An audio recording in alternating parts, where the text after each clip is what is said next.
Wonderful family, welcome back to food and mood with Priya. बरेचदा आपण साबुदाणा वडे करताना एकतर ते खूप तेलकट होतात किंवा बरेचदा ते अगदी एक अर्ध्या तासामध्ये मऊ पडतात किंवा कित्येकदा असं होतं की वडे 2-3 खाल्ले तरी पित्त होतं.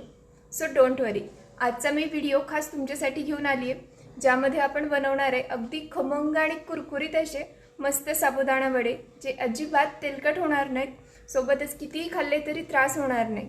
चला बघूया रेसिपी. व्हिडिओ अजिबात मिस करू नका, ज्यामध्ये मी तुम्हाला सांगितल्यात खूप सारे टिप्स आणि ट्रिक्स. सुरुवात करूया.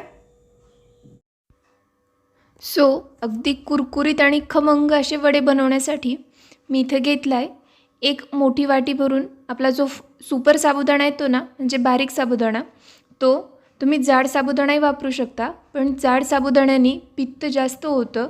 तसंच जाड साबुदाण्याचे वडे ना असे थोडेसे घट्ट किंवा असे बरेच तेल शोषून घेणारे होतात.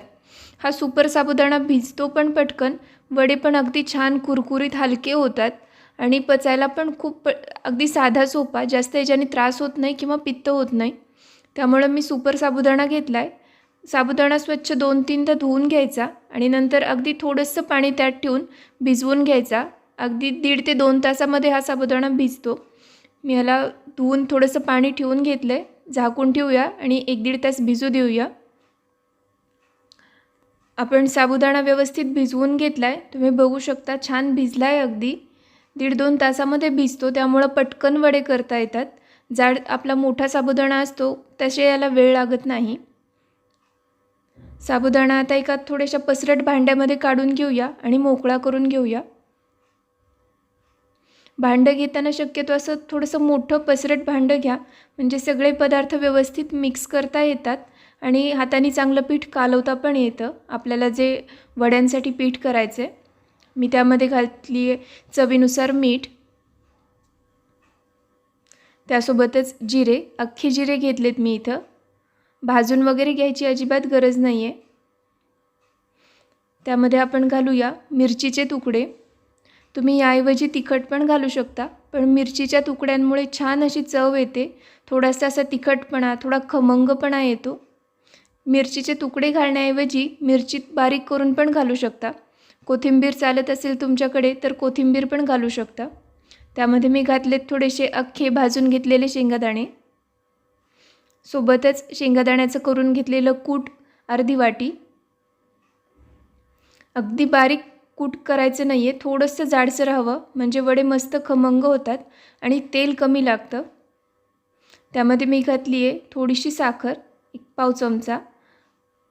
2 उकडून घेतलेले बटाटे, उकडून त्यांना थोडंसं फोडी करून घेतले. आपण हे पीठ मळणारच आहे, त्यामध्ये बटाटा व्यवस्थित मिक्स होऊन जातो.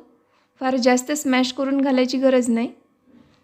हे पीठ थोडंसं मिक्स करून घ्यायचं आहे आणि यामध्ये आपण घालणार आहे एक अगदी सिक्रेट आणि महत्त्वाचा इन्ग्रेडियंट, ज्याच्यामुळे वडे अगदी हलके होतील, खूप कमी तेलकट होतील आणि चव खूप छान येईल, कुरकुरीत होतील. तो म्हणजे दही किंवा ताक. जर दही घालत असाल तर पाववाटी दही घाला किंवा मग आंबट ताक पाववाटी घाला. खूप छान चव येते त्याच्यामुळे. अगदी व्यवस्थित मिक्स करून घेऊया आणि थोडं थोडं पाणी घालून त्याचं असं छान सरसरीत असं मिश्रण करायचं आहे. खूप जास्त पातळ नाही करायचं किंवा खूप जास्त घट्ट पण नाही, ज्याच्यामुळे वडे मग अगदी असे मधून घट्ट गच्च होतात. व्यवस्थित मिक्स करून घेऊया. तुम्ही बघू शकता आपलं वड्यांचं पीठ छान झालं अगदी. दिसायला तर किती छान दिसते मिरचीमुळे. या पद्धतीने केले ना अजिबात चुकत नाहीत किंवा खूप तेल शोषून घेत नाहीत. खायला अगदी छान. आणि हे वडे हिरव्या मिरचीच्या चटणीसोबत किंवा नारळाच्या चटणीसोबत अगदी मस्त लागतात. आपल्याला साधारणतः असं पीठ हवं आहे, म्हणजे हाताने थापून घेतलं तर त्याचा लगेच असा वडा बनला पाहिजे. तुम्ही बघू शकता पीठ अगदी छान आपण मिक्स करून घेतलं आहे. एक 5 मिनिट झाकून ठेवायचं, म्हणजे सगळे त्यात आपण जे मीठ साखर वगैरे घातले ते छान मुरतं. हाताला थोडंसं पाणी लावून घ्यायचं आणि त्याचा असा छान गोल वडा करून घ्यायचा. खूप जास्त पातळ नाही करायचा किंवा खूप जास्त घट्ट नाही ठेवायचं. असं मध्यम आपण जसे भरड वडे वगैरे करतो तसा वडा करून घ्यायचा. तेल चांगलं गरम करून घ्यायचं आणि मग मध्यम गॅसवर हे वडे तळायचे. गॅस खूप मोठा केला तर वरून लालसर होतात पण मधून कच्चे राहतात आणि अगदी बारीक गॅसवर तळले तर खूप तेलकट होतात. वाव, आपले वडे बघा किती छान दिसत आहेत. अगदी छान कुरकुरीत झालेत. मस्त त्यासोबत नारळाची चटणी आणि असे गरम गरम अगदी छान असे कुरकुरीत वडे. वाव, नक्की ट्राय करा. मला कमेंट करून सांगा. थँक्यू.